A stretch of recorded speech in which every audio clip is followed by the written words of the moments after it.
গরমটা বেশ জাঁকিয়ে পড়েছে। গরমের চোটে প্রাণ ওষ্ঠাগত। পশু পাখি মানুষজন কীটপতঙ্গ কেউই এই গরমের হাত থেকে রক্ষা পাচ্ছে না। বৈশাখ মাসের এক তপ্ত উজ্জ্বল কাঠফাটা দুপুর। অফিস থেকে সবে বেরিয়েছি, তবে এমন সময়টাকে দুপুর না বলে বিকেল বলাই সমীচীন। কারণ সূর্যদেবতা আস্তে আস্তে পশ্চিম দিকে ঢলতে শুরু করেছে, অর্থাৎ এখন গোধূলি লগ্ন। এই কাঠফাটা গরমে অফিস থেকে বেরোলাম। দুপুর গড়িয়ে বিকেল হয়েছে। আমি বাড়ি ফেরার জন্য অফিস থেকে বেরিয়ে বাড়ির পথে রওনা দিলাম। বাড়ি যাওয়ার পথে হঠাৎই রাস্তায় আমার প্রাণপ্রিয় বন্ধু কিশোরী সেনের সঙ্গে দেখা হলো। দেখলাম কিশোরীর হাতে অফিসের ব্যাগ। গরম রোদে ঘেমে কিশোরীর নাজেহাল অবস্থা। তার মুখখানা টকটকে জবা ফুলের মতো লাল হয়ে উঠেছে এই প্রচণ্ড গরমে। কিশোরীর চোখে মুখে বিরক্তির ছাপ দেখে বোঝাই যাচ্ছে তার মেজাজটাও আজ গরম। আমাকে দেখে সে একবার হাসলো বটে, কিন্তু সেই হাসিতে কোনো রং নেই। আমি কিশোরীকে দেখে হাসি দিলাম। তারপর কিশোরীকে উদ্দেশ্য করে বললাম, কি ব্যাপার কিশোরী, মেজাজ গরম মনে হচ্ছে, কি হয়েছে? কিশোরী আমার কথার জবাবে বেশ বিরক্তি নিয়ে বলল, এই যা গরম পড়েছে, এই গরমে মেজাজ গরম হওয়াটাই তো স্বাভাবিক। তার ওপর আজকে আবার ওদের অফিসে ওর এক কলিগের সঙ্গে ওর এক প্রস্থ ঝামেলা হয়েছে, তাই এই মুহূর্তে ওর মেজাজ বেশ গরম। আমি কিশোরীর কথায় কৌতূহল নিয়ে জিজ্ঞাসা করলাম, কেন কিশোরী, কি হলো আবার? তোমার কলিগের সঙ্গে আবার তোমার কি নিয়ে ঝামেলা হলো, যার কারণে তুমি এরকমটা রেগে গেলে? কিশোরী আমার কথা শুনে বলল, আর বলো না, অফিস ছুটির পর আমরা কয়েকজন কলিগ মিলে বসে গল্প করছিলাম। একটু আগেই ছুটি হয়ে গেছে, তাই বাড়ি ফেরার কারোর খুব একটা তাড়া নেই। নানা রকম বিষয় নিয়ে আলোচনা করছিলাম আর কি। এমন সময় আমার এক সহকারী প্রেতাত্মা বা ভূতের প্রসঙ্গ তুললেন। তার বিশ্বাস ভূত বা প্রেতাত্মা বলে কিছু হয়, তা নাকি সে অনুভব করেছে। এমন সময় আমি তাকে বললাম, তা কী রকম অনুভব করেছেন শুনি? বীরেনবাবু অর্থাৎ আমার সেই সহকারী বললেন, আমি তখন খুব ছোট, আমার বয়স ওই 8 কি 9 হবে। বাবা মায়ের সঙ্গে মামার বাড়িতে বেড়াতে গিয়েছিলাম। বেশ আনন্দেই সেখানে আমার সময় কাটছিল। বেশ কয়েকটা বন্ধুও জুটে গেছিল। একদিন রিমি মাসি অর্থাৎ আমার মায়ের মামাতো বোন, সে আমায় এসে বলল, বীরু, আমার সঙ্গে একটা জায়গা যাবি? আমরা সবাই যাব। কোথায় রিমি মাসি, কোথায় নিয়ে যাবে আমাকে? আমাদের এখানে একটা জঙ্গল আছে, বেশ গভীর জঙ্গল। ওখানে আমরা কেউ যাই না বললে ভুল হবে, আমাদের যেতে দেয় না। ওখানে নাকি একটা গাছ আছে, বট গাছ। আমাদের গ্রামের মানুষরা বলে সেখানে নাকি খারাপ কিছু আছে। রিমি মাসি আমার থেকে 2-3 বছরের বড়। আমি রিমি মাসির কথা খুব মন দিয়ে শুনছিলাম। মাসির কথা শেষ হতেই আমি কৌতূহল নিয়ে জিজ্ঞেস করলাম, আচ্ছা রিমি মাসি, ওখানে কি আছে গো, তোমরা কেউ কেন যাও না? সেটা তো আমি জানি না রে, ওখানে কি এমন আছে যে আমাদের ওখানে কেউ যেতে দেয় না, এবং এই গ্রামের মানুষও সেখানে যায় না। কেন যায় না সেটা জানতেই তো আমরা সবাই মিলে সেখানে যাব। তুই যাবি কিনা সেটা বল। রিমি মাসির কথা শুনে আমার ছোট্ট বালক মনে তখন কৌতূহল সৃষ্টি হলো। আমি রিমি মাসিকে বেশ উৎসাহ নিয়েই বললাম, হ্যাঁ হ্যাঁ, আমিও যাব তোমাদের সঙ্গে। আমিও দেখতে চাই ওখানে কি এমন আছে যে মানুষজন এত ভয় পায় ওই জায়গাটাকে। রিমি মাসি আমার কথা শুনে বলল, বেশ, চল তাহলে। আজকে রাত ঠিক 12টার সময় আমরা সেই জায়গা যাব। ঘর থেকে চুপি চুপি রাত্রিবেলা বেরিয়ে আসবি, আমি তোর জন্য অপেক্ষা করব। আমি বললাম, ঠিক আছে, আমি আসব। এরপর আমরা আরও কিছুক্ষণ কথা বলে যে যার মতো চলে গেলাম।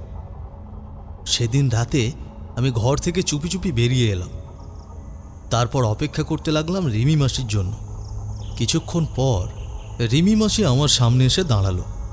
তারপর আমরা দুজনে বেরিয়ে পড়লাম।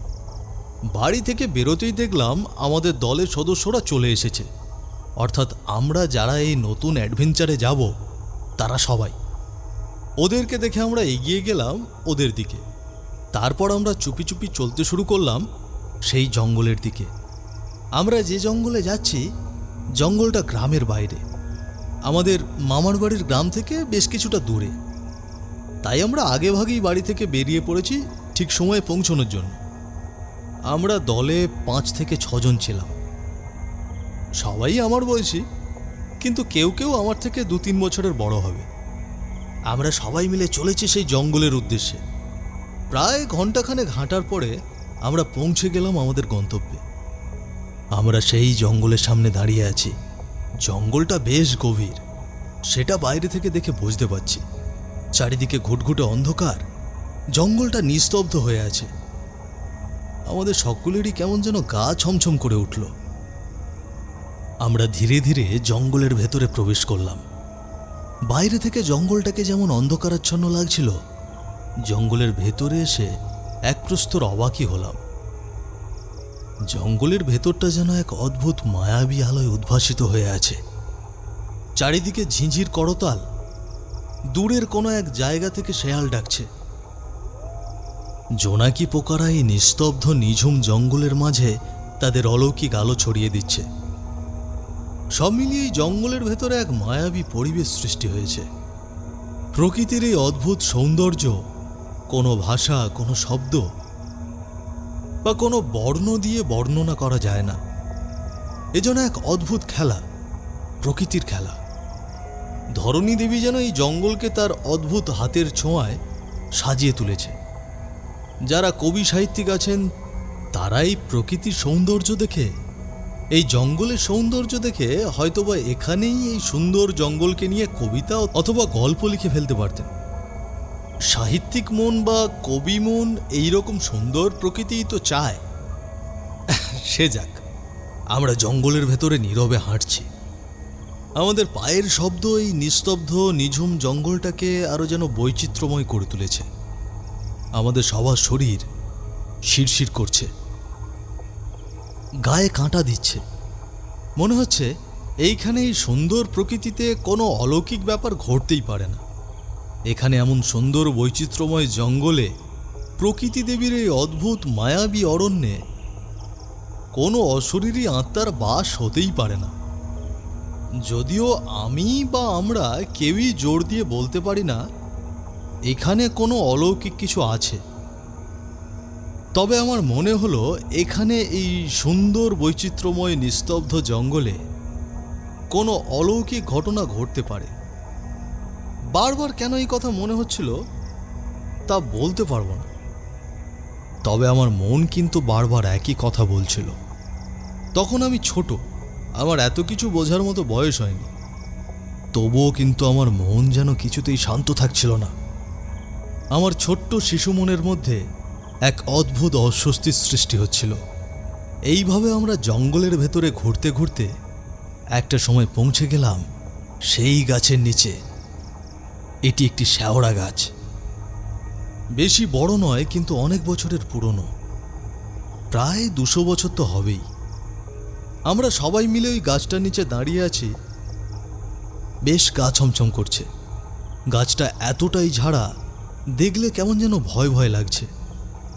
এই গাছে কি আছে সেটা জানতেই হবে।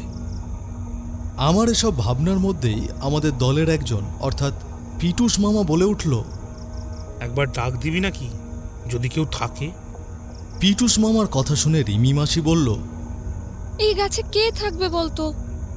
এই কথা শুনে ঝক দাদা বলে উঠল, সেটা জানার জন্যই তো আমরা এখানে এসেছি। আর গাছে যদি কেউ থেকেও থাকে তাহলে ডাক না দিলে সে বাইরে আসবে না, তাই ডাক দিতে হবে। সবার কথা শুনে রিমি মাসি বলল, বেশ, আমি ডাক দিচ্ছি। যদি কেউ সাড়া দেয় তাহলে বুঝবো এখানে কেউ আছে, তার সঙ্গে আমরা কথা বলবো, তাহলেই তো হবে। সবাই রিমি মাসির কথায় সম্মতি জানালো। তারপর রিমি মাসি গাছের দিকে আরো কিছুটা এগিয়ে ওপর দিকে, মানে গাছের দিকে মুখ তুলে গলা ছেড়ে ডাকতে শুরু করলো। রিমি মাসি বলল, কেউ আছে এখানে? কেউ আছে? থাকলে সাড়া দাও। কেউ আছে? কিন্তু কোনো সাড়া পাওয়া গেল না। রিমি মাসি অনেকক্ষণ ধরে এইভাবে গাছের দিকে মুখ করে ডেকে চলেছে, কিন্তু কেউ এই ডাকে সাড়া দিল না। একসময় রিমি মাসি বিরক্ত হয়ে আমাদের দিকে তাকিয়ে বলল, আমার মনে হয় এখানে কেউ নেই। গ্রামের লোক শুধু শুধু এই জায়গাটাকে ভয় পায়। দেখ না, এতক্ষণ ধরে ডাকছি, কেউ থাকলে নিশ্চয়ই সাড়া দিত। আমরা সবাই রিমি মাসির কথায় সম্মতি জানালাম। আমাদের সম্মতি পেয়ে রিমি মাসি বলল, তাহলে চল বাড়ি ফিরে যাই। দেখা তো হলো এই জায়গায় কেউ থাকে না, সুতরাং আমরা মাঝে মাঝে এখানে চলে আসব।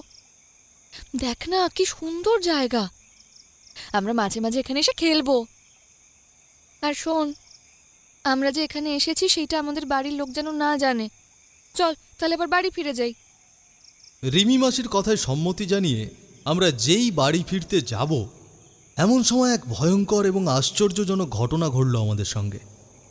এতক্ষণ যে জঙ্গল নিস্তব্ধ ছিল, সেই জঙ্গলে হঠাৎ এক অদ্ভুত শব্দ আরম্ভ হলো।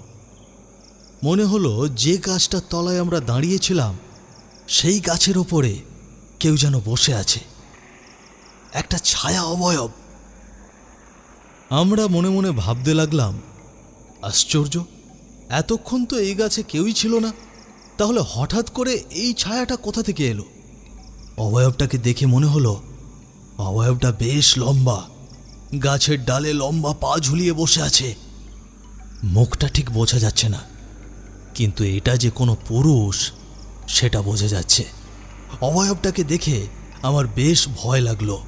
ভয় পেয়ে আমি রিমি মাসিকে জড়িয়ে ধরলাম। রিমি মাসি মন শক্ত করে গাছের দিকে এগিয়ে গেল। তারপর কাঁপা কাঁপা গলায় বলল, কে কে- কে ওখানে? কে বসে আছে ওখানে? কে? অনেকক্ষণ ধরেই রিমি মাসি অবয়বটাকে দেখে জিজ্ঞেস করছিল। এবার হঠাৎ করে গাছের ওপর থেকে একটা খিক খিক হাসির শব্দ শুনতে পাওয়া গেল। সেই হাসি শুনে আমাদের সবার গায়ে রক্ত যেন জল হয়ে গেল। আমরা সবাই একে অপরের দিকে মুখ চাওয়াচাই করলাম। তারপর গাছের ওপর থেকে একটা লম্বা অথচ কালো ছায়ামূর্তি যেন নিচে নেমে এলো। ভয় পেয়ে আমরা যে যার মতো ভূত ভূত বলে দৌড় দিলাম।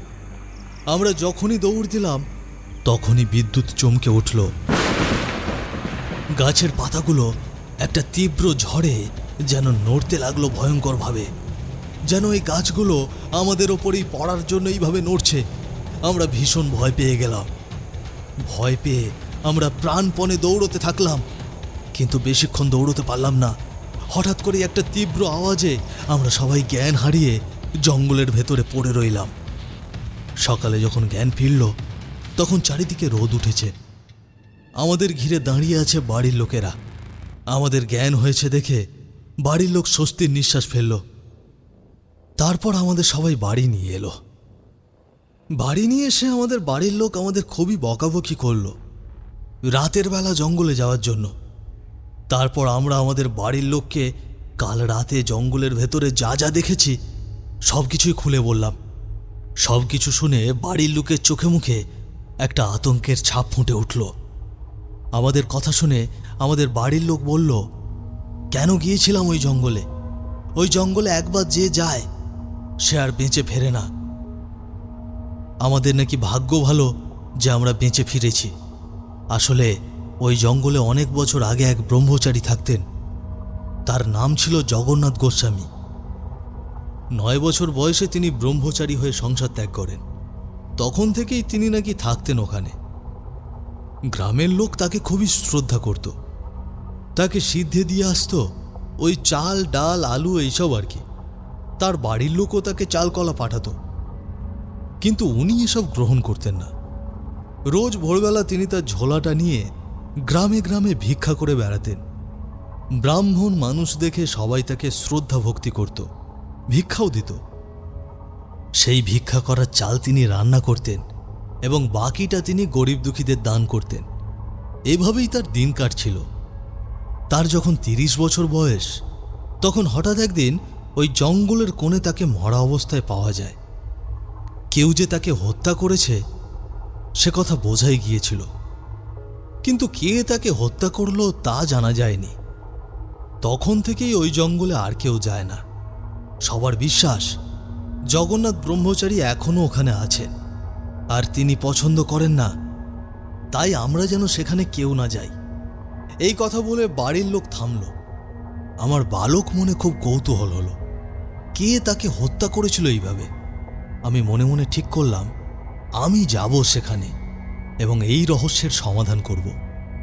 তাই সেদিন রাতে আমি চুপি চুপি বাড়ি থেকে বেরিয়ে ওই জঙ্গলের উদ্দেশ্যে রওনা দিলাম।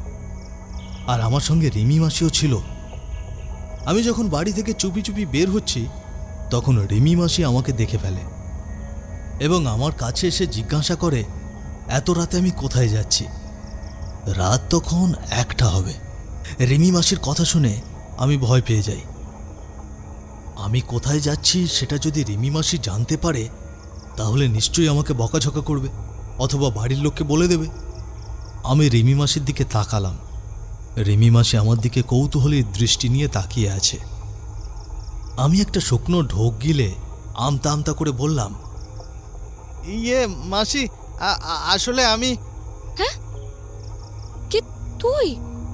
কোথায় যাচ্ছিস এত রাতে?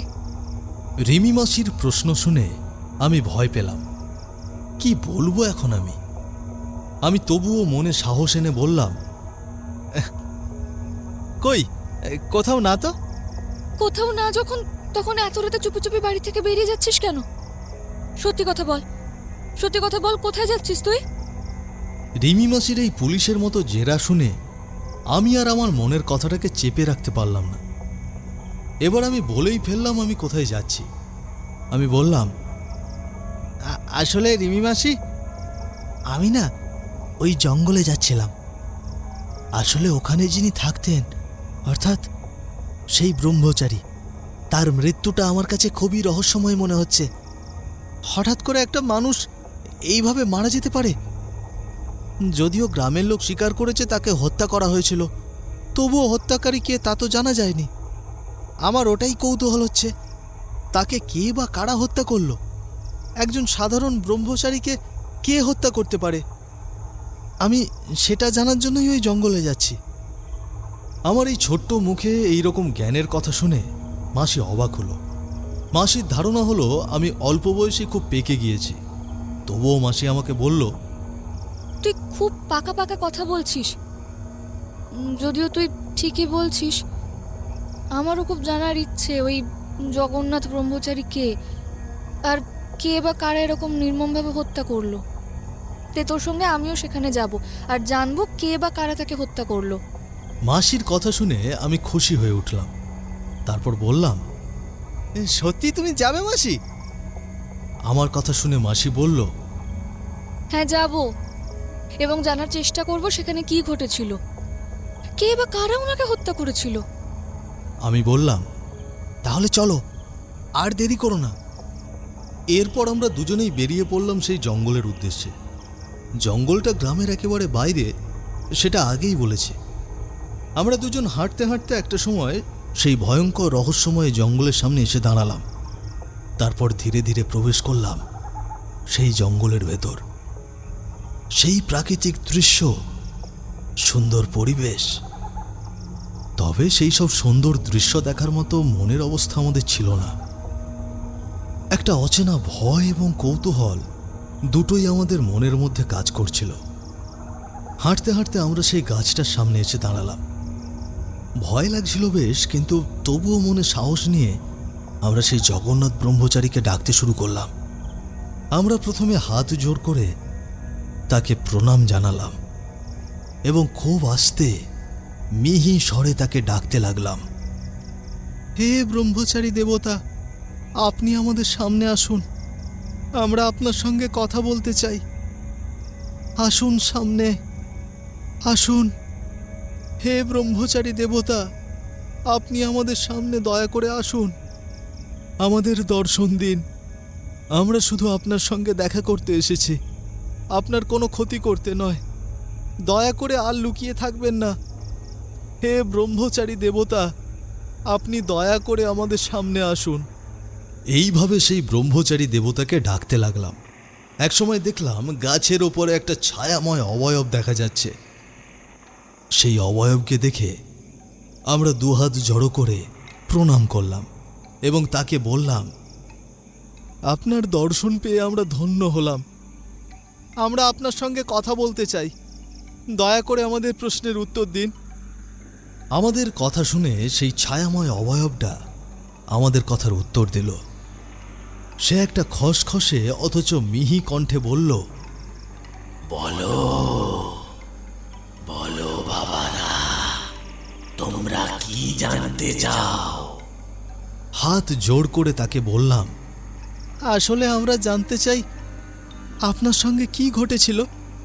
অপরাধ নেবেন না, আমরা জানতে চাই আপনি কিভাবে, অর্থাৎ আপনাকে কে হত্যা করেছিল, আপনার এই রকম নির্মম পরিণতি কিভাবে হলো, কে করল, সেই কথাই আমরা জানতে এসেছি। আপনি যদি দয়া করে আমাদের বলেন তাহলে আমরা আপনার মুক্তির ব্যবস্থা করতে পারবো। আমরা জানি আমরা ছোট, তবে আপনি যদি আমাদের সব কথা খুলে বলেন তাহলে গ্রামবাসীদের আমরা সব কথা জানাতে পারবো এবং তারা আপনার আত্মার মুক্তির ব্যবস্থা করবে। দয়া করে আমাদের বলুন। আমাদের কথা শুনে ব্রহ্মচারী দেবতা বললেন, আমাকে হত্যা করেছিল ওই শয়তান বিশু ডাকাতের দল। একদিন রাতের বেলা আমি এই জঙ্গলের এক গাছের নিচে বিশ্রামরত অবস্থায় ছিলাম। সেই সময় আমি এক চিৎকার শুনতে পাই, একজন মহিলার করুণ কান্না। সেই কান্না শুনে আমার ঘুম ভেঙে যায় এবং আমি ভাবতে থাকি এই জঙ্গলের মধ্যে কে ভাবে চিৎকার করছে আর কাঁদছে। সেই মহিলার কান্না আর একবার আমার কানে আসে।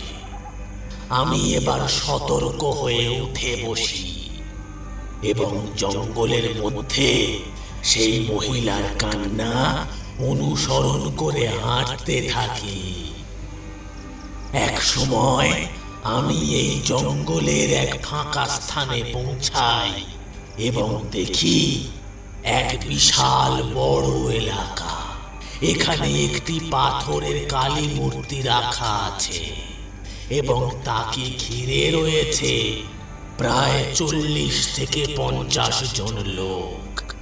তাদের দেখে আমি বুঝতে পারি তারা ডাকাতের দল। তারা একজন মহিলাকে বলি দেওয়ার উদ্যোগ করছে। মহিলাটি তাদের পায়ে ধরে তার প্রাণ ভিক্ষা চাইছে, কিন্তু সেই নির্দয় ডাকাতের দল কোনোভাবেই তাকে প্রাণ ভিক্ষা দিতে রাজি নয়। তারা আজ তার বলি দিয়েই ছাড়বে। এর মধ্যেই একজন লম্বা চওড়া বলিষ্ঠ চেহারার মানুষ ওই মহিলাটির সামনে এসে দাঁড়ালো। সেই লোকটি ওই ডাকাত দলের সর্দার। তার নাম বিশু ডাকাত।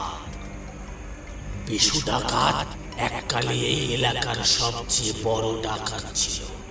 তার ভয়ে এই এলাকার মানুষ থরথর করে কাঁপত। তার মতো নির্দয় মানুষ এই এলাকায় কেউ ছিল না। মানুষ খুন করতে তার হাত কাঁপত না। বিশু ডাকাত সেই মহিলাটিকে নিয়ে গেল হাঁড়ি কাঠের সামনে এবং তার মাথায় ঠাকুরের তিলক এঁকে দিল। তার গলায় পরিয়ে দিল জবা ফুলের মালা। তারপর তাকে হাঁড়ি কাঠের ভেতরে ঢুকিয়ে দিল। তার হাত পা বাঁধা ছিল, সে ছটফট করতে পারছিল না। বিশু ডাকাত বলি দেওয়ার জন্য প্রস্তুত।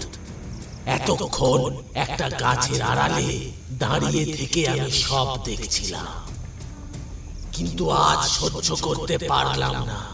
আমি ব্রহ্মচারী, কোনো মানুষ মারা বা মানুষকে চোখের সামনে মরতে দেখা আমি সহ্য করব না। সেরকম মানুষ আমি নই। তার উপর যাকে বলি দেওয়া হচ্ছে সে একজন মহিলা। মহিলারা মায়ের জাত হয়। আমি সব মহিলাদের সম্মান করি।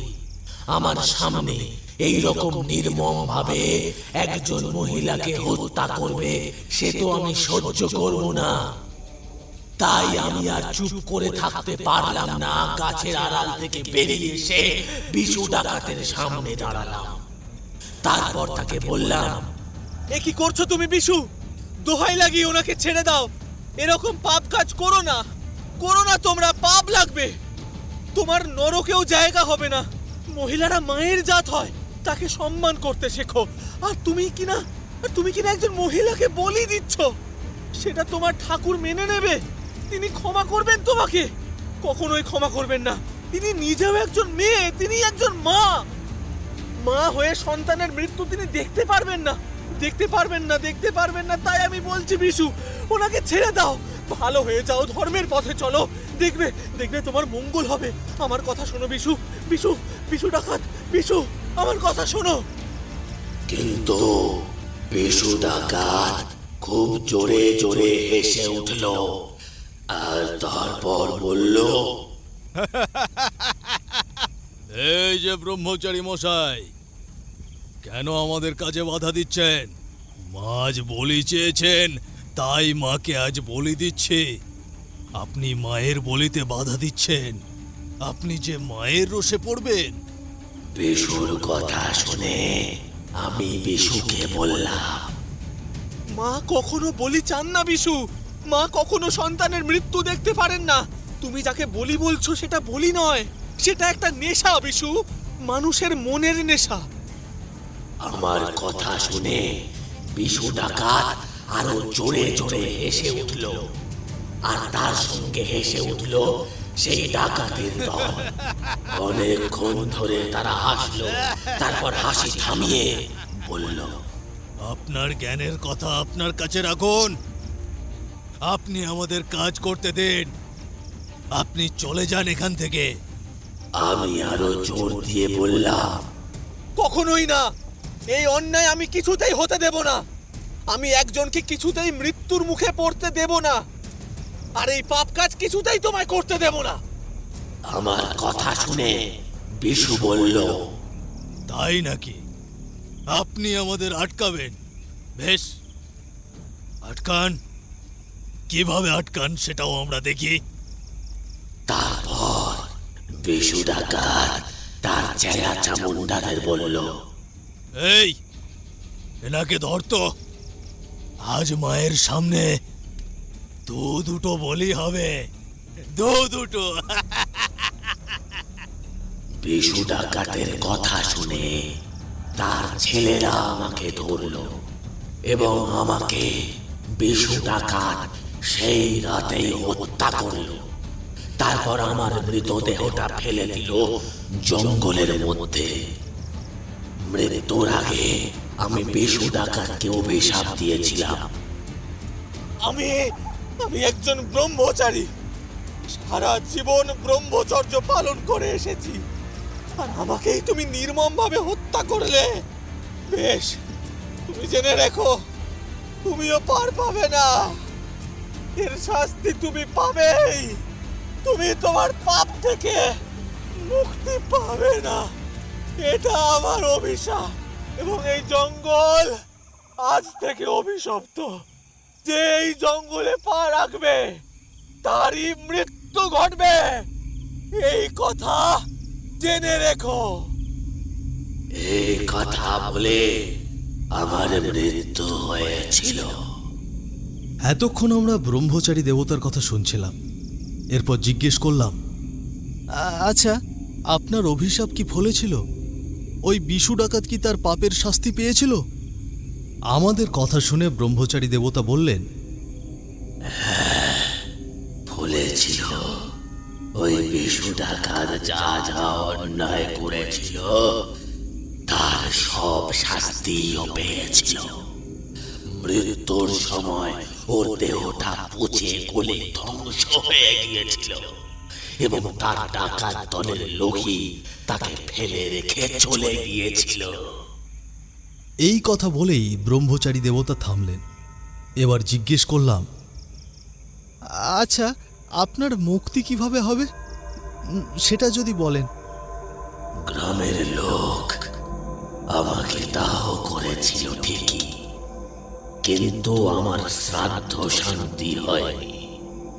আমি ছিলাম ব্রহ্মচারী, তাই কোনো ব্রহ্মচারী যদি আমার শ্রাদ্ধ করেন তাহলে আমার মুক্তি ঘটবে এবং গয়ায় গিয়ে আমার পিণ্ডি দিয়ে আসতে হবে। তাহলেই আমার আত্মার শান্তি হবে। সব কথা শুনে আমরা সেদিন ওই জঙ্গল থেকে বেরিয়ে এসেছিলাম। তারপর আমরা গ্রামের লোককে সব কথা জানাই। প্রথমে গ্রামের লোক আমাদের কথা বিশ্বাস করেনি, পরে অবশ্য করেছিল। আমরা গ্রামের লোককে অনেক বুঝিয়েছিলাম। তারপর আমরা বেরোলাম ব্রহ্মচারী খোঁজার উদ্দেশ্যে।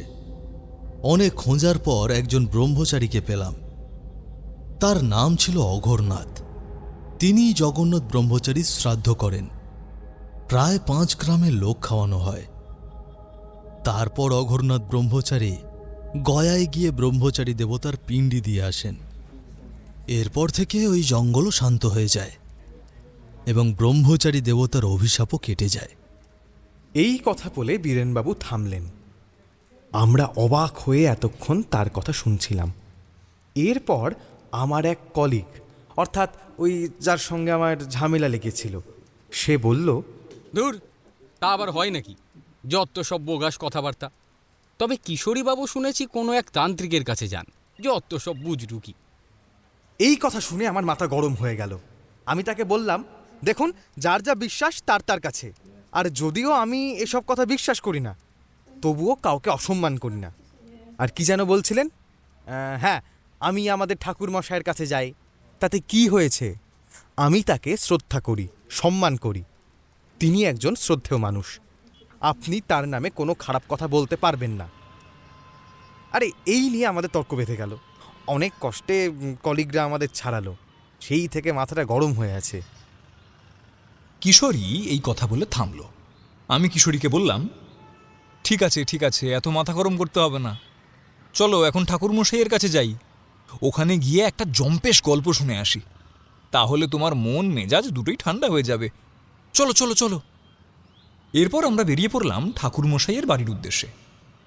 মঠ লেনে পৌঁছে আমরা প্রথমেই ঠাকুরমশাইয়ের জন্য 1 প্যাকেট পাসিংশো কিনে নিলাম এবং তার সঙ্গে তেলে ভাজাও কিনলাম কিছু। তারপর চললাম ঠাকুরমশাইয়ের বাড়ির উদ্দেশ্যে। ঠাকুরমশাইয়ের বাড়ির সামনে পৌঁছে আমরা দরজায় টোকা দিলাম, আর সঙ্গে সঙ্গে দরজা খুলে দাঁড়ালেন স্বয়ং ঠাকুরমশাই। ঠাকুরমশাই দরজা খুলেই কিশোরীকে দেখে বললেন, এত মাথা গরম করতে নেই কিশোরী, শরীর খারাপ করে।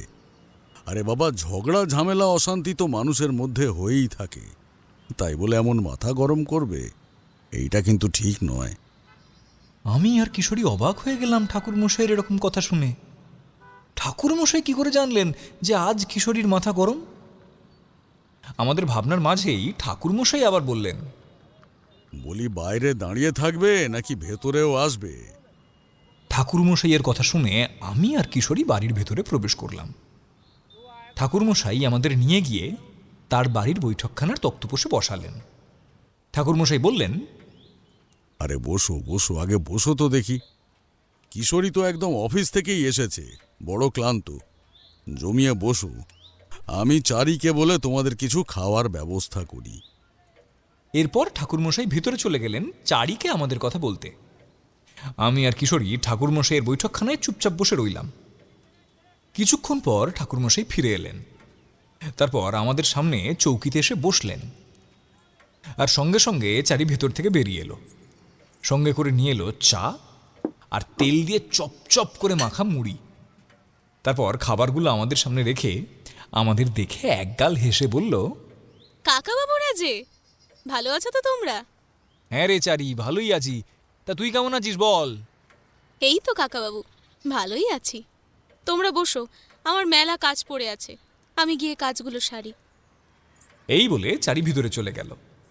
চারি চলে যেতেই কিশোরী তার পাঞ্জাবির পকেট থেকে পাসিংশোয়ের প্যাকেটটা বের করে ঠাকুরমশাইয়ের হাতে দিল। তারপর বলল, নিন ঠাকুরমশাই, সিগারেট খান। ঠাকুরমশাই পাসিংশোয়ের প্যাকেট থেকে একটা সিগারেট বের করে ধরালেন।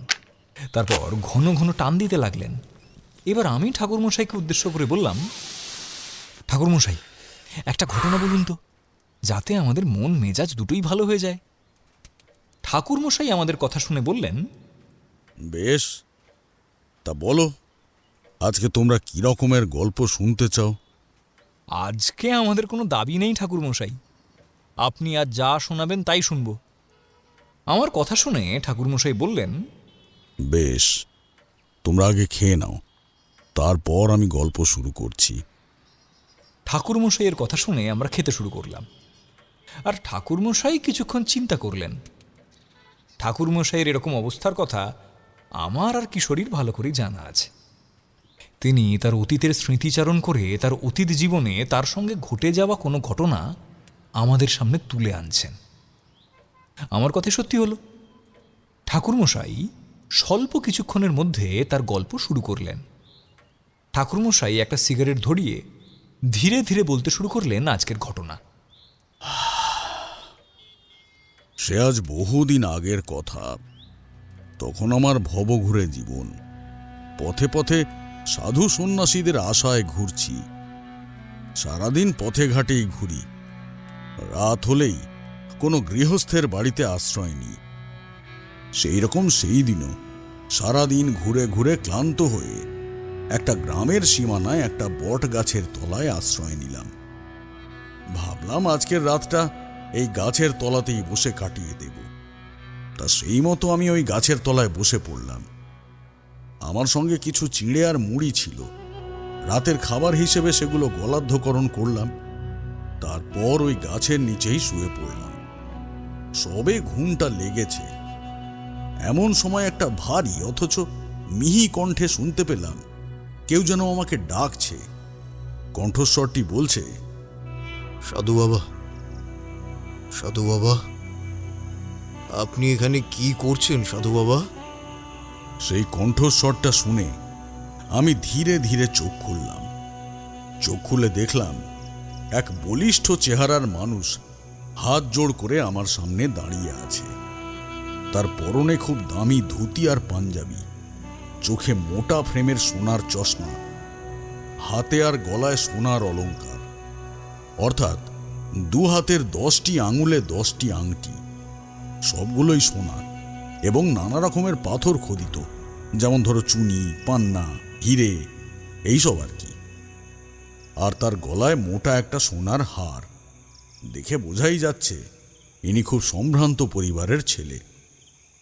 আমি চোখ খুলেছি দেখে লোকটা বলল, প্রণাম সাধু বাবা, আমি এই নৃসিংহপুর গ্রামের জমিদার। আমার নাম রাজনারায়ণ ব্যানার্জি। আমি শহরে গিয়েছিলাম একটা জরুরি কাজে। শহর থেকে ফেরার পথে এখন দেখলাম আপনি এই গাছের তলায় শুয়ে আছেন, তাই জিজ্ঞাসা করতে এলাম আপনি কে সাধু বাবা, আর এত রাতে এই গাছের নিচেই বা কি করছেন? নমস্কার জমিদার বাবু, আমি একজন ভবঘুরে পথিক, পথে পথে ঘুরে বেড়াই। আমার নাম তারানাথ চক্রবর্তী, তবে অনেকে আমাকে তারানাথ তান্ত্রিক নামেও চেনে। আমার কথা শুনে জমিদার রাজনারায়ণ বাবুর চোখ দুটো চকচক করে উঠল। সে আমার দিকে তাকিয়ে বেশ আনন্দের সঙ্গে বলে উঠল, আপনি সেই বিখ্যাত ঠাকুর মশাই তারানাথ তান্ত্রিক? আমি আপনার অনেক সুখ্যাতি শুনেছি। আপনি যে আমাদের গ্রামে এই নৃসিংহপুরে এসেছেন, এ তো আমাদের পরম ভাগ্যি। গ্রাম একেবারে ধন্য হয়ে গেছে। তা এখানে কেন ঠাকুর মশাই? আপনি আমার সঙ্গে আমার বাড়িতে চলুন, কয়েকটা দিন আমাকে আপনার সেবা করবার সুযোগ দিন। আপনার সেবা করে আমি ধন্য হব। জমিদার বাবুর কথা শুনে আমি বললাম, আরে না না জমিদার বাবু, আমি এইখানেই ঠিক আছি, আমার কোনো অসুবিধা হবে না। আমার কথা শুনে জমিদার বাবু বললেন, তা হয় না ঠাকুর মশাই, আমাদের গ্রামে এসে যদি আপনি এই গাছতলায় থাকেন তাহলে আমার পাপ লাগবে, আমাদের সকলের পাপ লাগবে। আমি নিজের কাছে নিজে বড় ছোট হয়ে যাব। ঠাকুর মশাই, আপনি দয়া করে আমার সঙ্গে আসুন, আসুন। আমি অনেক আপত্তি করেছিলাম, কিন্তু জমিদার বাবু আমার কথা শুনলেন না। অগত্যা জমিদার বাবুর সঙ্গে তার জুরি গাড়িতে চেপে আমি চললাম জমিদার বাড়ির উদ্দেশ্যে। ঘণ্টাখানেক পর আমাদের গাড়ি এসে থামল বিশাল বড় জমিদার বাড়ির সামনে। জমিদার বাবু গাড়ি থেকে নেমে তার এক চাকরকে হাঁক পাড়লেন, আর সঙ্গে সঙ্গে চাকর এসে হাজির হলো। তার হাতে একটা জল ভর্তি ঘটি আর নতুন একটা গামছা। চাকর সেইগুলো জমিদার বাবুর হাতে দিলেন। জমিদার বাবু সেইগুলো নিয়ে নিজের হাতে আমার পা ধুয়ে দিতে লাগলেন। আমি আপত্তি করেছিলাম, কিন্তু জমিদার বাবু শোনেননি। তিনি নিজের হাতে আমার পা ধুয়ে দিয়ে নিজের হাতে গামছা দিয়ে মুছিয়ে দিলেন। তারপর আমাকে আপ্যায়ন করে বাড়ির ভেতরে নিয়ে চললেন। কিন্তু কি জানো, এই বাড়িতে পা রাখার সঙ্গে সঙ্গে আমার একটা অদ্ভুত অনুভূতি হলো। তোমরা তো জানোই আমার একটা বিশেষ ক্ষমতা আছে। অশরীরী আত্মা বা খারাপ কোনো শক্তির অস্তিত্ব আমি খুব সহজেই বুঝতে পারি। এই বাড়িতে পা রাখার সঙ্গে সঙ্গে আমি ছিটকে সরে গেলাম। আমি বুঝতে পারলাম এই বাড়িতে কিন্তু খারাপ কিছু একটা আছে, এবং সেটা খুব ভয়ঙ্কর কিছু। সেটা আমি আমার শক্তি দিয়ে বুঝতে পারছি। আমি মনে মনে আমার আরাধ্যা দেবী মধুসুন্দরী দেবীর নাম স্মরণ করে গাত্রবন্ধন করে নিলাম। আমাকে দাঁড়িয়ে পড়তে দেখে জমিদার বাবু তার 2 হাত জোড় করে বেশ বিনীতভাবে বললেন, কি হলো ঠাকুরমশাই, দাঁড়িয়ে পড়লেন যে? ভেতরে যাবেন না? আসুন ঠাকুরমশাই, ভেতরে আসুন। জমিদার বাবুর কথায় আমার ধ্যান ভাঙল। আমি জমিদার বাবুকে বললাম, হ্যাঁ হ্যাঁ হ্যাঁ জমিদার বাবু, চলুন। এরপর আমি জমিদার বাবুর সঙ্গে বাড়ির ভেতরে গেলাম। জমিদার বাবু আমাকে আপ্যায়ন করে তার বাড়ির বিশাল বৈঠকখানায় নিয়ে গিয়ে বসালেন। তারপরে তার বাড়ির সবাইকে খবর দিতে গেলেন।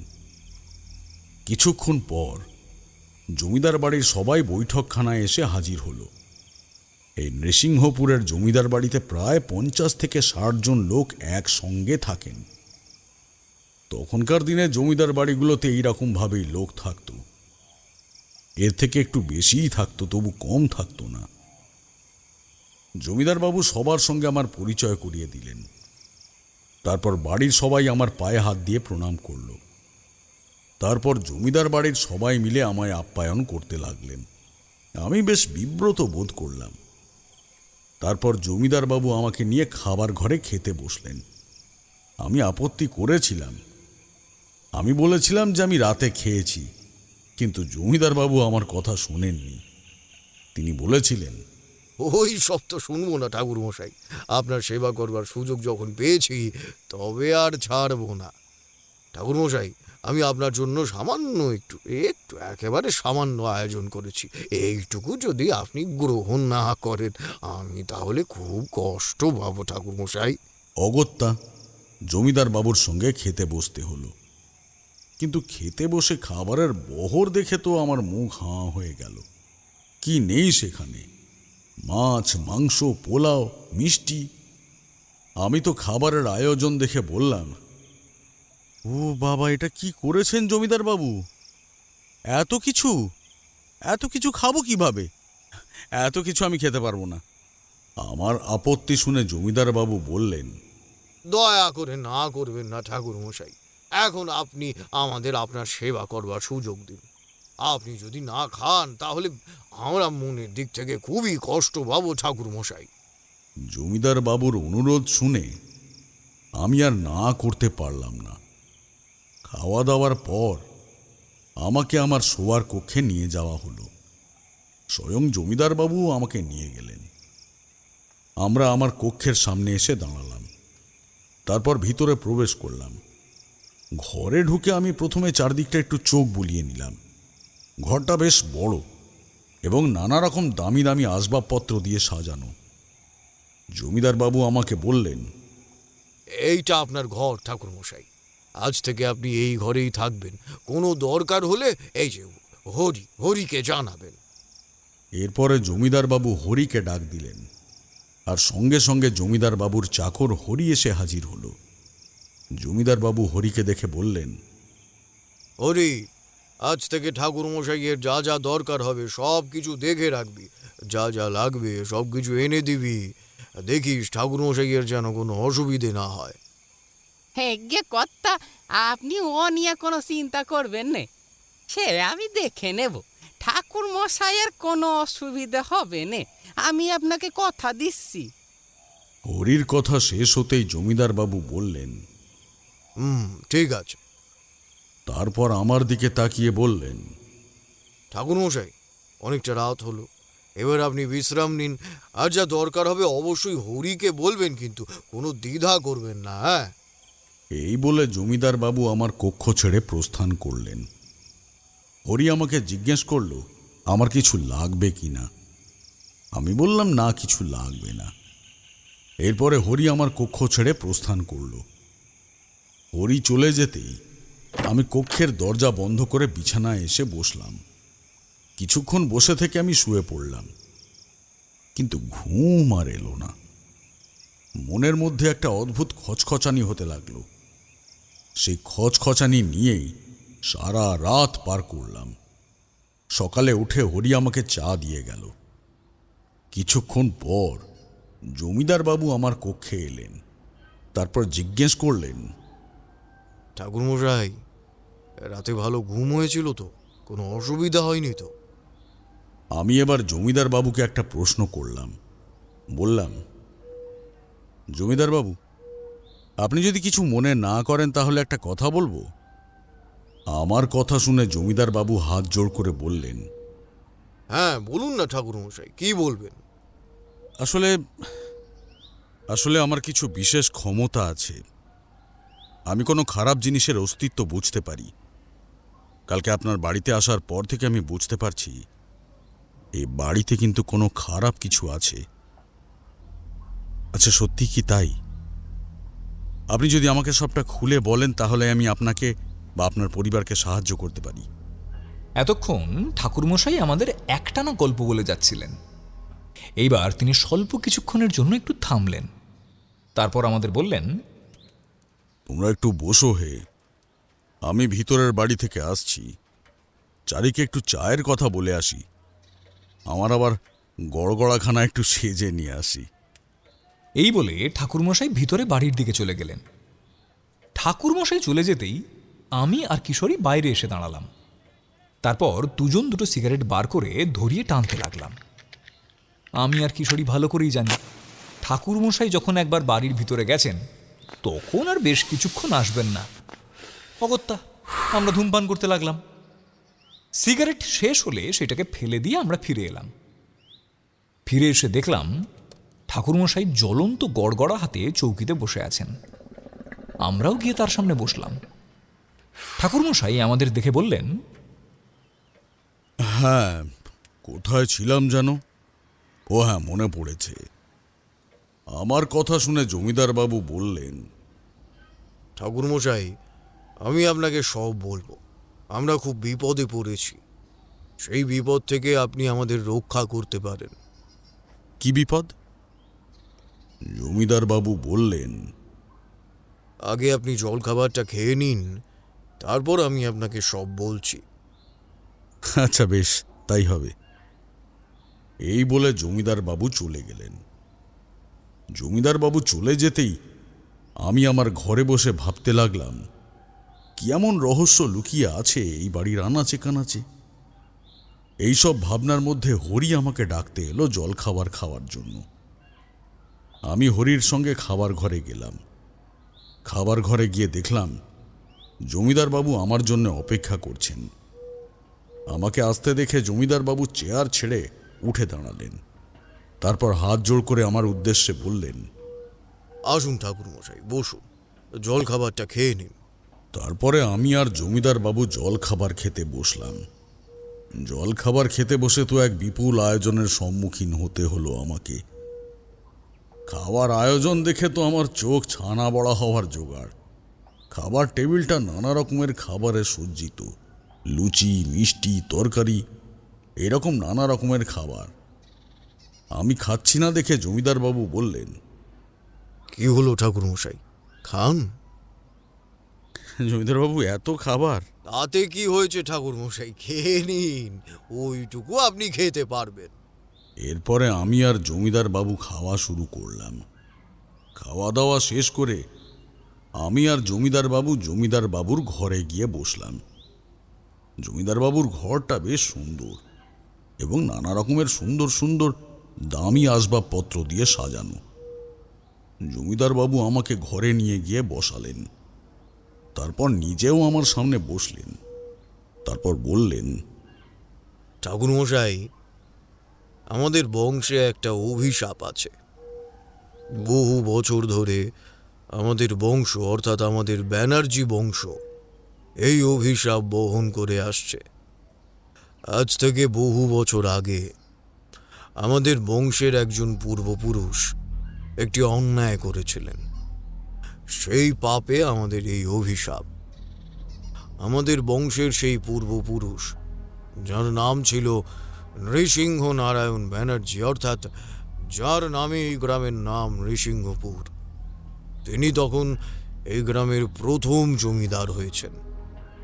যখনকার কথা বলছি তা আজ থেকে প্রায় 350 বছর আগেকার কথা।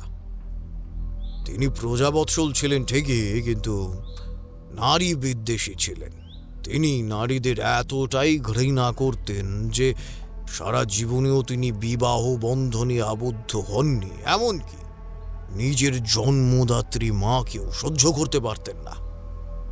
তিনি নারীদের কথায় কথায় অপমান করতেন, তাদের কটু কথা বলা, এমনকি নারীদের উপর প্রহার পর্যন্ত করতেন। জমিদার বাবুর কথার মাঝে আমি এবার জিজ্ঞেস করলাম, কেন জমিদার বাবু, কেন তিনি এইরকম করতেন? জমিদার বাবু বললেন, আসলে এর পেছনে আছে একটা করুণ ইতিহাস। নৃসিংহ নারায়ণের বাবা ছিলেন একজন খুব খারাপ মানুষ। ওনার নাম ছিল বল্লভ নারায়ণ বন্দ্যোপাধ্যায়। তিনি ছিলেন অন্য রাজ্যের এক জমিদারের নায়েব। তিনি যেই জমিদারের কাছে কাজ করতেন, সেই জমিদারের নাম ছিল জমিদার প্রতাপ সিংহ মিত্র। জমিদার প্রতাপ সিংহ এবং তার অনুগত নায়েব বল্লভ নারায়ণ, তারা দুজনে মিলে বহু নারীতে আসক্ত ছিলেন।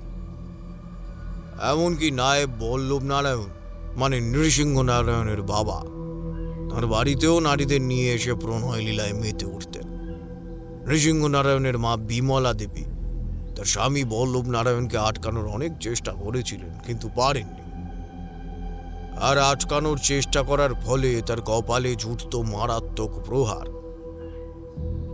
এইসব নৃসিংহ নারায়ণ ছোটবেলা থেকেই দেখেছেন কিভাবে তার বাবা তার মাকে অত্যাচার করত।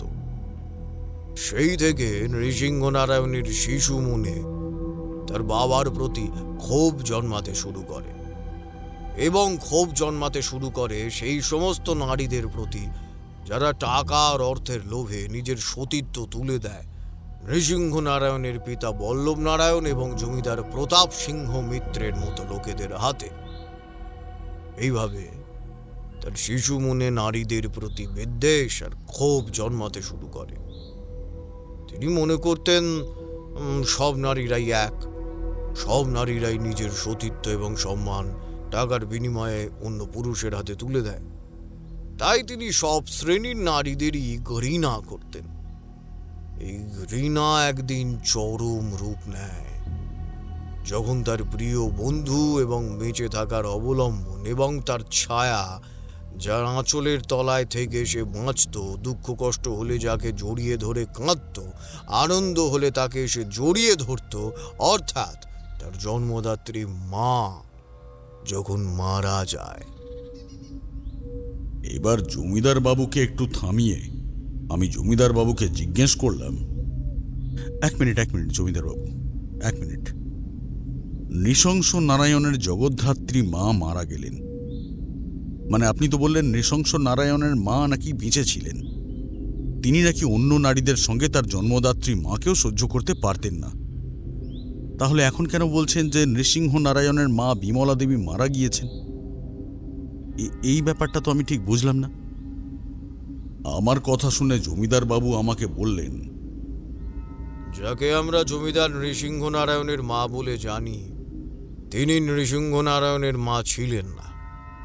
তিনি ছিলেন নৃসিংহ নারায়ণের সৎ মা। আর নৃসিংহ নারায়ণের আসল মা অর্থাৎ বিমলা দেবী, তিনি অনেক আগেই মারা গিয়েছিলেন এবং জমিদার প্রতাপ সিংহ মিত্র এবং নায়েব বল্লভ নারায়ণের হাতেই তার মৃত্যু হয়েছিল। কিভাবে মারা গিয়েছিলেন বিমলা দেবী? সেও এক করুণ কাহিনী। বিমলা দেবী ছিলেন অপূর্ব সুন্দরী, যেন সাক্ষাৎ লক্ষ্মী প্রতিমা। যেমন রূপ তেমন গুণ। তার রান্নার হাতও চমৎকার ছিল, যেন স্বয়ং মা লক্ষ্মী মর্তে নেমে এসেছিলেন। সেই বিমলা দেবীর ওপর নজর পড়ে শয়তান নারী লোভী নররাক্ষস জমিদার প্রতাপ সিংহের। জমিদার প্রতাপ সিংহ বিমলা দেবীর রূপ দেখে পাগল হয়ে যান। তার মনে কামনা জেগে ওঠে। তিনি বল্লভ নারায়ণের কাছেই এক রাতের জন্য বিমলা দেবীকে চান।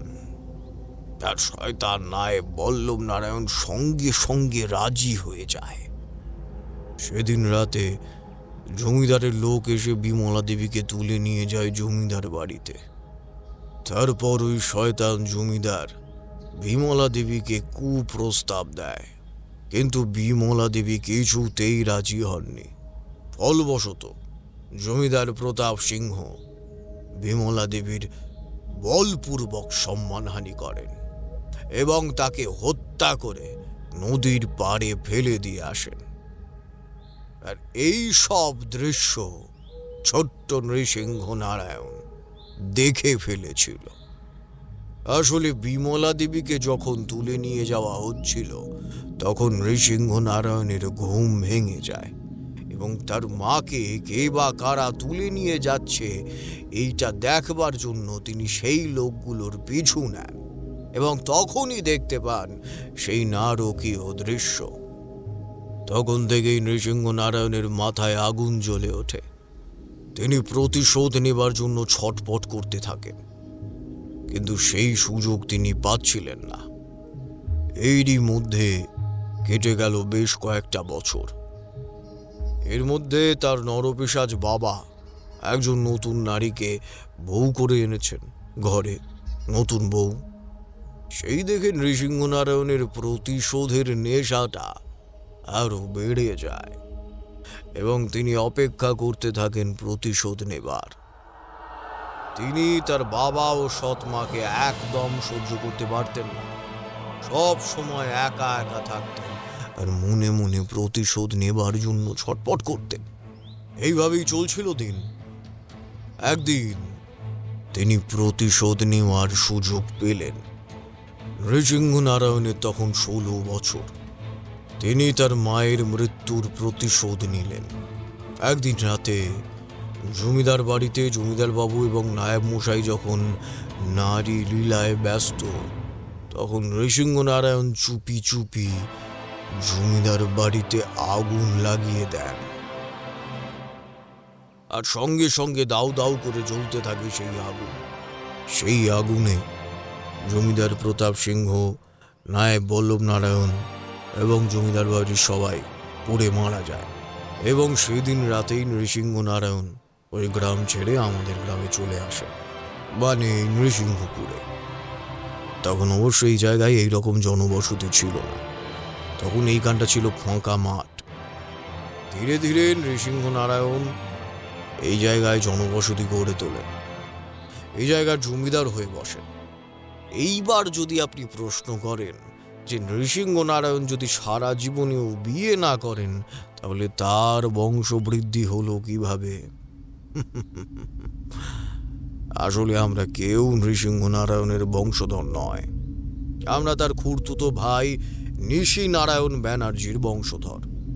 নৃসিংহ নারায়ণের মৃত্যুর পর আমরা এই বাড়িতে এসে বসবাস শুরু করি। নৃসিংহ নারায়ণ যেহেতু বিয়ে করেননি, তাই তার কোনো উত্তরাধিকার ছিল না। তাই নৃসিংহ নারায়ণের মৃত্যুর পর আমরা এই জমিদারির দায়িত্ব নিই। তখন থেকেই আমরা এই গ্রামের জমিদার।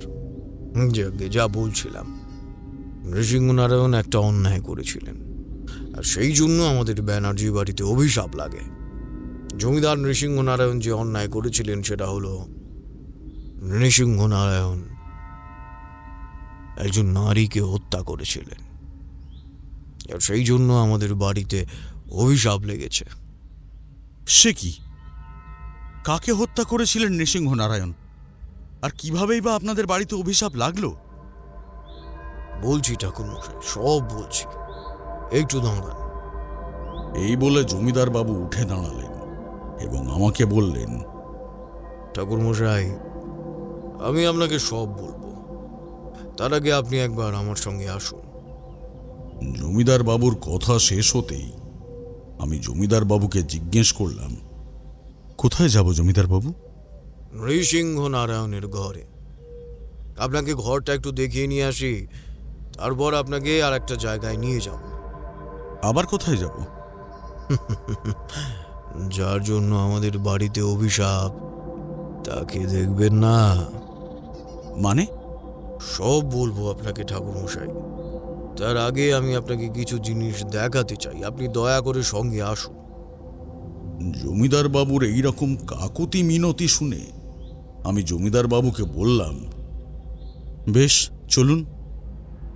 আমার কথা শুনে জমিদার বাবু খুব খুশি হলেন। তারপর হাত জোড় করে বললেন, হ্যাঁ ঠাকুরমশাই, আসুন আসুন, আমার সঙ্গে আসুন। এরপর আমি জমিদার বাবুর সঙ্গে গেলাম। জমিদার বাবু আগে আগে যাচ্ছেন আর আমি যাচ্ছি পিছু পিছু। জমিদার বাবু আমাকে নিয়ে 3 তলার সিঁড়ি বেয়ে উঠতে লাগলেন। 3 তলার সিঁড়ি দিয়ে উঠে তিনি বাঁ দিকে ঘুরলেন, তারপর চলতে লাগলেন। আমি দেখলাম 3 তলায় অনেকগুলি ঘর পরপর আছে আর সবগুলি তালা বন্ধ। বোঝাই যাচ্ছে এই 3 তলায় অনেক দিন কেউ আসেনি।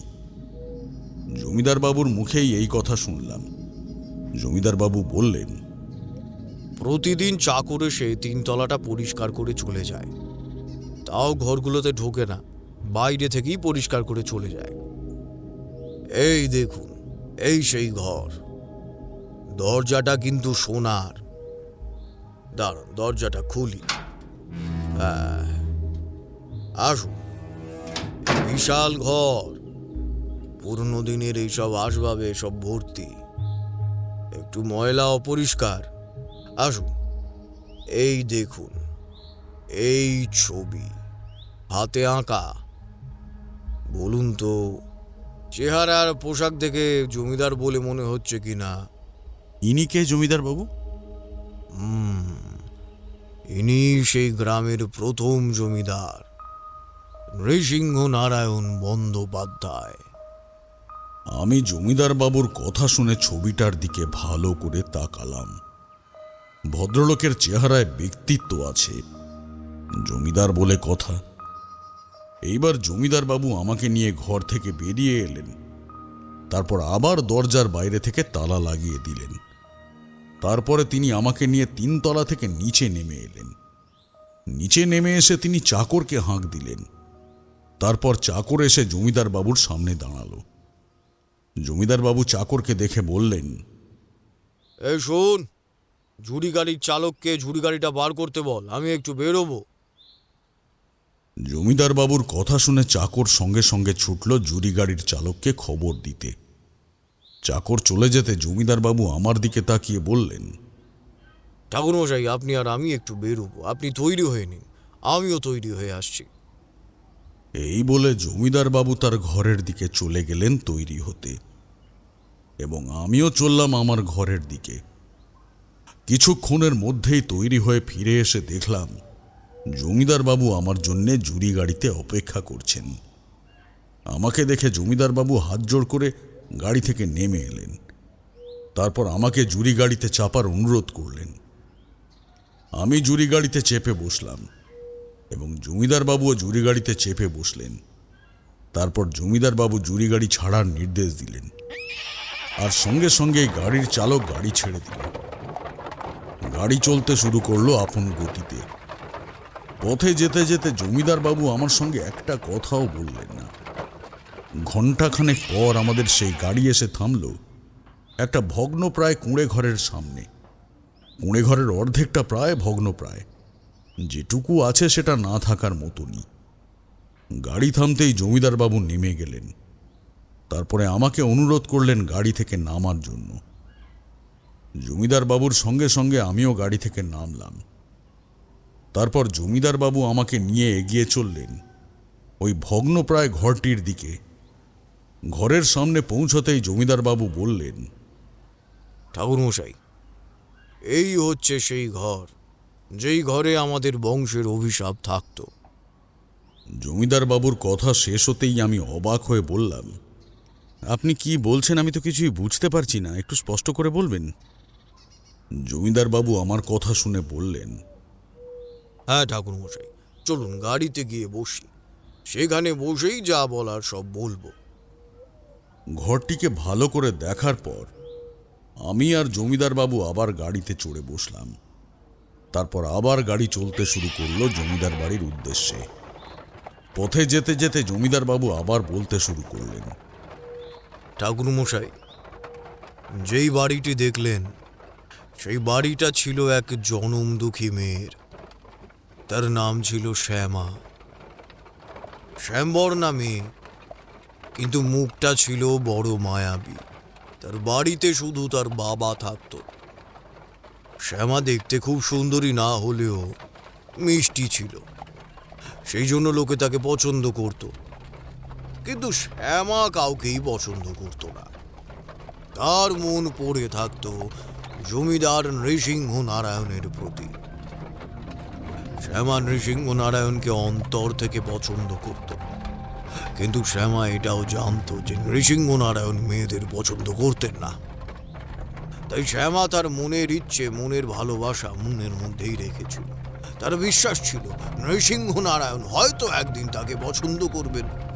সেই আশাতেই সে দিন গুনছিল, কিন্তু সেই দিন আর আসছিল না।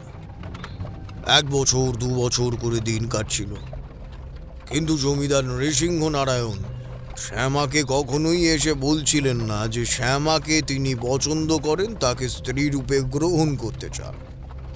শ্যামার অপেক্ষার শেষ হচ্ছিল না। এরই মধ্যে শ্যামার বাবা অসুস্থ হয়ে পড়েন। শ্যামা অনেক সেবা শুশ্রূষা করে তার বাবার। শ্যামার বাবা মারা গেলে শ্যামার কি হবে সেই নিয়ে চিন্তিত হয়ে পড়লেন তিনি। অনেক ভেবে তিনি ঠিক করলেন শ্যামাকে তিনি পাত্রস্থ করবেন। সেই মতো তিনি শ্যামার জন্য সম্বন্ধ দেখতে লাগলেন। দেখতে দেখতে তার একটি ছেলেকে পছন্দ হলো।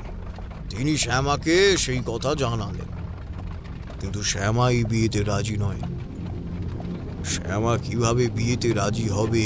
শ্যামার মন যে ওই জমিদার বাড়িতে জমিদার নৃসিংহ নারায়ণের কাছে পড়ে আছে, তাই সে বিয়েতে রাজি হলো না। শ্যামার বাবা অনেক করে শ্যামাকে রাজি করানোর চেষ্টা করেছিলেন, কিন্তু শ্যামা রাজি হয়নি। সে মনে মনে জমিদার নৃসিংহ নারায়ণকেই ভালোবেসেছিল। তাই সে ঠিক করেছিল নৃসিংহ নারায়ণকে নিজের মনের কথা জানাবে, এবং সে জানতো এই কাজে তার মৃত্যু পর্যন্ত হতে পারে, কিন্তু তবু সে পিছপা হয়নি। সে একদিন রাতের বেলা চুপি চুপি কাউকে না জানিয়ে জমিদার বাড়ির উদ্দেশ্যে রওনা দেয়। তারপর ঘণ্টাখানেকের পথ পেরিয়ে সে জমিদার বাড়িতে পৌঁছয়। জমিদার বাড়ির সামনে এসে দাঁড়ায়, কিন্তু প্রহরী দেখে সে লুকিয়ে পড়ে। এত পাহারা থাকতে সে জমিদার নৃসিংহ নারায়ণের কাছে যাবে কি করে? তাই সে লুকিয়ে পড়ে আর ভাবতে থাকে জমিদার নৃসিংহ নারায়ণের কাছে কিভাবে যাওয়া যায়। অনেক ভেবে সে একটা ফোন দিয়ে আঁটে। সে ঠিক করে যে সে লুকিয়ে জমিদার বাড়ির ভেতরে প্রবেশ করবে, কিন্তু কোন পথে সেইটা সে বুঝে উঠতে পারে না, খুঁজে পায় না কিভাবে জমিদার বাড়ির ভেতরে প্রবেশ করবে। ওটা জমিদার বাড়ি ঘুরতে থাকে। একটা সময় সে ভেতরে যাওয়ার একটা রাস্তা পেয়ে যায়।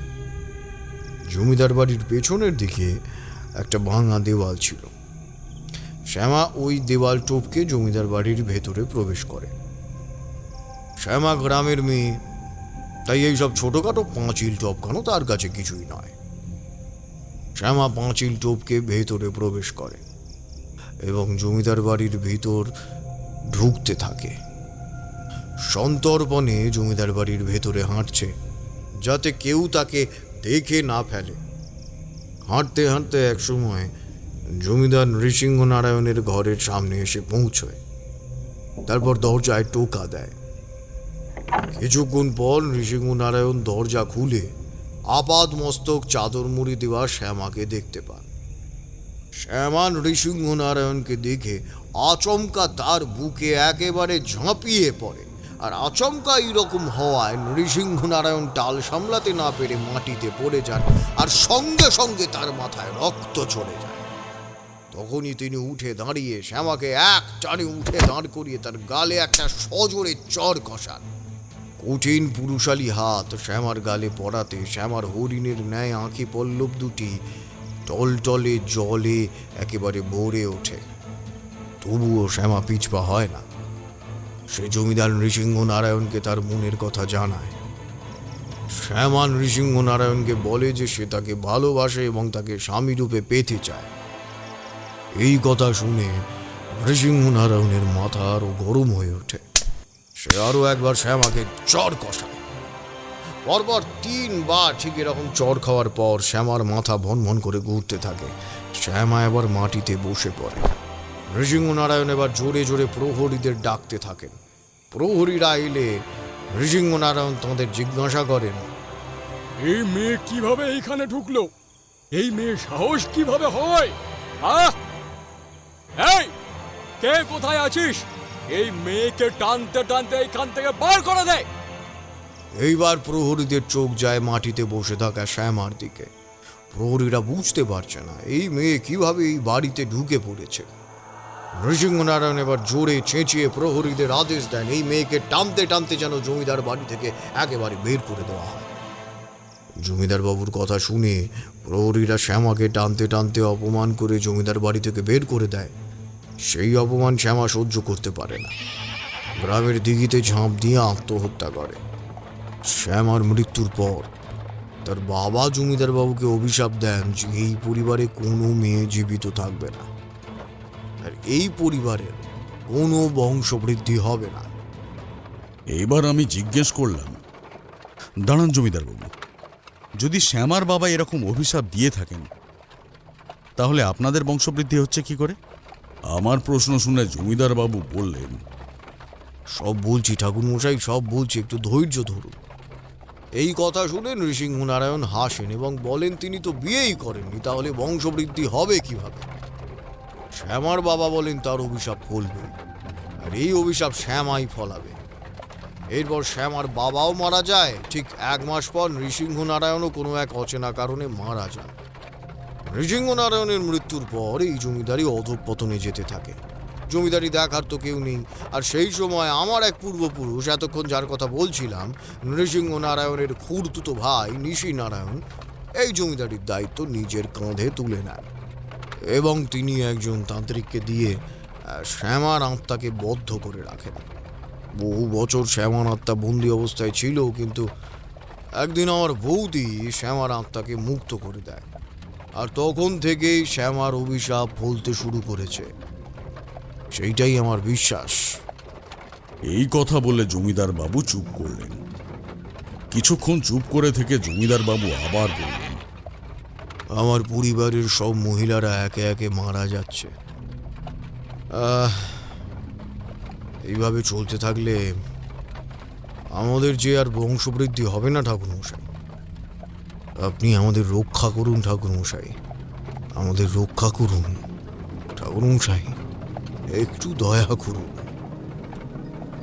জমিদার বাবুর কাকুতি মিনতি শুনে আমি বললাম, আপনি এত উত্তেজিত হবেন না জমিদার বাবু, আমি দেখছি কি করা যায়। সেই দিন রাতে খাওয়া দাওয়ার পর আমি আমার ঘরে এসে আমার আরাধ্যা দেবী মধুসুন্দরী দেবীর ধ্যানে বসলাম। অনেকক্ষণ ধ্যান করার পর দেবী আমাকে দর্শন দিলেন। আমি দেবীকে দেখে হাত জোড় করে বললাম, হে দেবী, এই পরিবার থেকে এই অভিশাপ কিভাবে যাবে সেটা আমাকে বলে দিন দেবী, দয়া করে আমাকে সাহায্য করুন। আমার কথা শুনে দেবী বললেন, তারানাথ, এই অভিশাপ বহু পুরনো। একমাত্র ক্ষমাই এই অভিশাপের আসল ওষুধ। শ্যামার আত্মা যদি এই পরিবারকে ক্ষমা করে তবে এই অভিশাপ থেকে এই পরিবার মুক্তি পাবে, নচেত নয়। এই কথা বলে দেবী অন্তর্ধান হয়ে গেলেন। পরের দিন আমি জমিদার বাবুকে সব খুলে বললাম।